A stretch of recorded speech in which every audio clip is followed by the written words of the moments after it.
What's up, Internet? It's your boy, the investor. I know it's been a minute. So, kind of just here to go over. This is going to be a little bit longer video. It's kind of like go over, what I made, what I did, some crypto news, some stuff that I wanted to just kind of discuss, what I'm invested in, what I see the future is, and pretty much kind of rant for a little bit because I got nothing better to do. So first off, how did Yearn Finance go? Awful, as you would expect it. And I'm kind of gonna touch on that. This is just some thought. I'm probably gonna do weekly instead of daily, or maybe every 2 weeks. I'm gonna upload and just make the videos a little bit longer because I can't really think of video ideas, and I just want to talk about crypto and stuff. But so you're in finance. Here's the major issues of that. What I ran into that I think that didn't get really talked about. I know everyone has their own decision on what to invest and how to invest and where to invest. But my main caveat issue is, full disclaimer, no one that talks about really any of this stuff is a financial advisor. I'm not. And this isn't financial advice. And I'm not really pointing fingers, but I'm going to kind of point a finger real quick, kind of in a sense. So the first issue that didn't get really updated is with Yearn Finance, if you disconnected from the VPN, they somehow IP banned you, even if you reconnected to the VPN. That was a nightmare to do. To get back on it, to reconnect. Because I tried and tried and tried, and I'm because I used Opera, and I liked it. That it was that was simple. And Opera has a built-in VPN. I was all right, this is gonna be easy. Well, my computer shut off, and I visited the website. And it was oh, it's not available in your country. I'm okay. Wait, let me put on the VPN. It wouldn't allow me at all.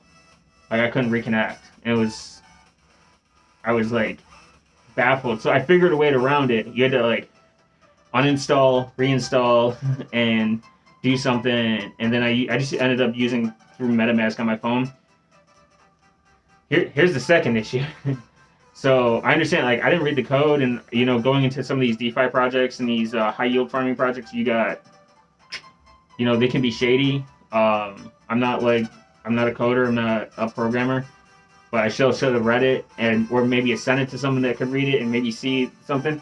5 minutes before they were supposed to unlock, someone pulled 60K out, and it dropped the price exponentially. Literally 5 minutes. You can look at the ledger. You can go back and find it. I should have screenshot it. I didn't. I might have. I'll look. It'll be if I did screenshot, it'll be here. If I didn't, you can go back and look because everyone pulled out after that anyways. My third problem. I like Voxcoin. I think he's a good YouTuber. I like his content. Not now though. The thing is I understand he brings up these projects, and this is just my opinion. You should follow up. You should bring out the issues you ran into. Did you make money? Did you not make money? Because what's the point of you bringing up this project if you're not going to show the results? You know what I mean? Why would you? That's any investor. You should never promote a project, even if you're self-investing, even if you do all the disclaimers, even if you think you're doing the right thing and it's a good project, it's going to make a bunch of people money, or you lose money. You have a massive influence and somewhat of a responsibility. And this is just my opinion. He doesn't follow up after he talks about these projects. Everything else he has, no problem. It's either he lost money or he's getting money. He doesn't want people from all the referrals, and he doesn't want people to call him out on it. Kind of just my point. Like he didn't follow out. Um, he didn't follow up with any of the issues that I ran into. That was a nightmare to go through. Like some people might have not known that. Like if you disconnect, that you might get IP banned. I don't know what it is. It's maybe IP banned or whatever. Um, that's kind of a small responsibility of being such a big influencer, and that's just my opinion. Now, do I blame him? No. But did it leave like kind of a sour taste in my mouth? Yeah, because that's just that's just really, I think it's just irresponsible.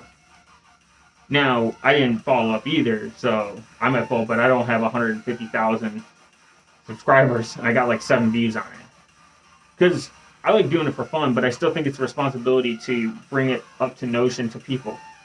Like someone pulled out 60K before before the marker was supposed to go up universally, and it didn't, and it tanked.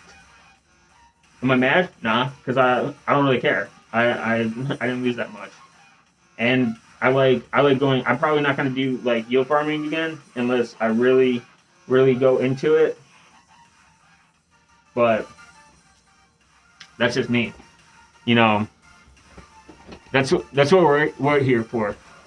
In other news, Bitcoin hit $18,000. $18,000. I think as of now. That's amazing. Like I like how everyone, all these big financial institutions, all these crazy, massive, not just financial institutions like these millionaires, blah blah blah. They're like, oh, Bitcoin's a scam. You're never gonna make money. It's never gonna do what it's supposed to. We never said that. Most people that have been in the crypto universe for long enough, they know it's. We're not gonna see 2016. We're not gonna see 2017 again. We're not gonna see that. But we're gonna see gains. It's gonna go back. We're gonna recoup. Everyone's gonna recoup their losses because, like, you see all these people like, I lost all my money, so I sold. All right, that's your fault. You know, kind of. I'm trying to be nice about it because, like, crypto is a very confusing. It's confusing and people don't understand it. I mean, dollar compared to gold, dollar, silver, and traditional markets versus Bitcoin. Bitcoin's a fucking baby. And then altcoins, and then my baby Ethereum, the love of my life, is growing. I'm excited. I don't really give a shit about ETH 2.0. Like, I know it's gonna happen. I want it to happen, but everyone's like, ETH 2.0, it's gonna come this week. It's gonna come this year. It's gonna come this month. No, it's not. Nobody cares. Like, just enjoy that ETH is growing and growing, and we're getting to decentralized finance. That is the goal. Being, you don't get a yield with Bitcoin, and you don't get the same security. And some people are skeptic because they gotta hold their own keys and they have to have more responsibility. Who fucking who? That's the risk. Like when you look at traditional financing institutions and you put your money in there and you get what? A percent, half, 3/4, 0.30th of a percent on your fucking money that just sits there, you're insane. That's a waste. That's why I don't like sitting on cash. I don't ever want to sit on cash. It's literally, you lose money when you sit on money. That's just, how I'm always gonna view it. That's just my opinion.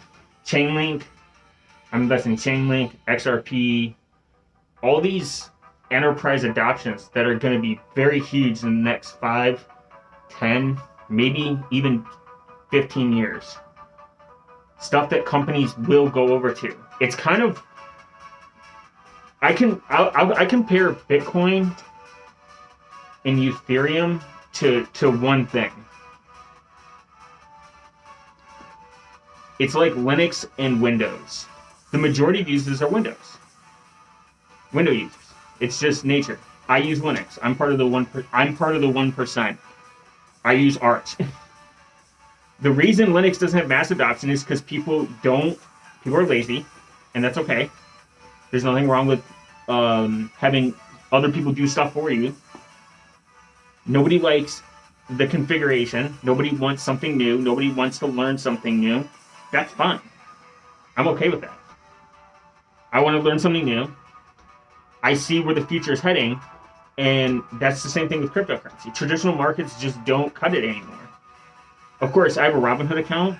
I'm moving, and I'll eventually show that. I'll show that probably next week, like where my positions are, like what I'm holding, and then I'm gonna do a video breaking down the three platforms I use. I use Digifox.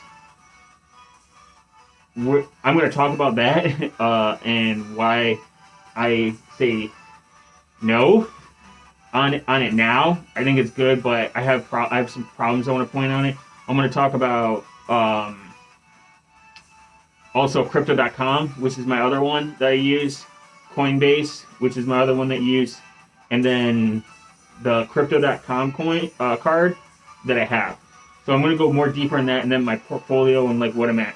I'm probably just going to let my dividend portfolio with my Robinhood account kind of just invest into itself, reinvest, stuff like that. But I'm going to go more heavy into crypto. And I'm going to show you that, like, you know, these are small accounts. These aren't big accounts. I want people to kind of grow with me and realize that you don't need $60, $70, $80, $90,000 accounts, $100,000. I hate when you see a lot of these financial gurus. They're like, yeah, I just had $15,000 laying around. I'm just going to throw it into my account. That scares people. That makes people not want to invest. You're not doing a service. I understand that there's some good YouTubers out there, but you're not doing anyone a service by showing your massive account right off the bat. Now, I slowly invest. You know, I work a full-time job, even during this pandemic, which is awesome, and I'm lucky enough. And I really don't want to like make a living from YouTube, but I just love talking about crypto, and I just kind of want a platform to talk about because there's no one around and I'm alone. So that's like, I know I'm kind of like all over the place, but I'm just going over like some stuff that like I wanted to bring to light, that Bitcoin, cryptocurrency is going to be the future, whether people like it or not. It's not going anywhere.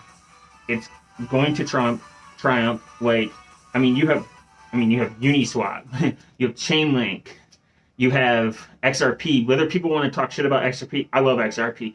I think XRP is going to be huge in in places like Walmart. Like, I'm in VeChain.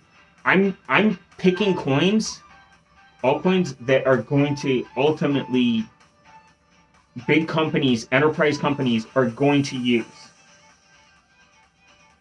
Is every single one going to make you a millionaire? No, that's crazy. I'm going to do an altcoin list probably either next upload, or I'm going to do like a small, like, what I'm in, like a short video on what I'm like invest into, and then I'll explain it in depth afterwards. I don't know. I haven't figured it out. This is just going to be kind of random. And then I'm going to talk more about my Robinhood account. And I think I'm going to mainly be focusing on Libra because I like it better. I don't really, like, I'm going to post on YouTube because I have an account. But Libra is like probably like, Library is probably like, I'm saying it wrong, I'm fucking stupid. Library is like where I really want to post. And then I'm going to more focus on like helping people not only invest in cryptocurrency, but invest in themselves. You know what I mean? Both free. So that's it. Like, please, subscribe, leave a comment. What are you invested into? What is your position? What's your favorite coin? Let me know in the comments. That would be awesome. Share or don't. Don't really care. Thank you. Have a nice day.